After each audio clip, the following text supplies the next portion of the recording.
Speaking Part 1. Do you enjoy cooking? Why or why not?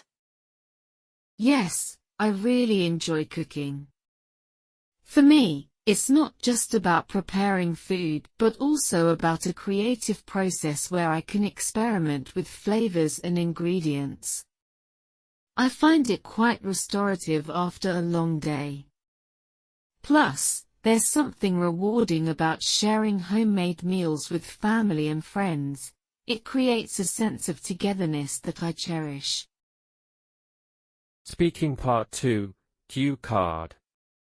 Describe a memorable holiday you've had. Please say where you went. Who did you go with? What made it memorable?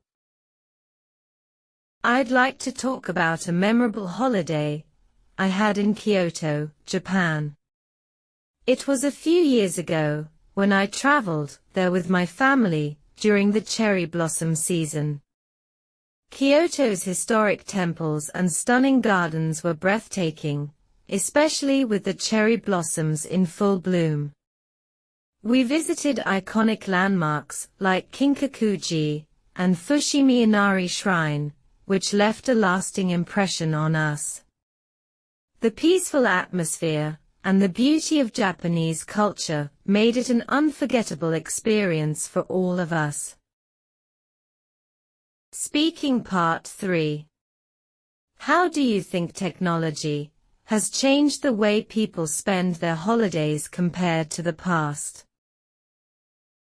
Technology has had a profound impact on how people spend their holidays nowadays. In the past, planning a trip involved guidebooks and travel agencies, whereas now, with smartphones and the internet, we can research destinations, book flights, and book accommodations instantly.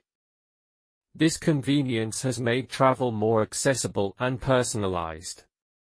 Additionally, social media allows us to share our experiences instantly, influencing others' travel decisions and shaping their expectations.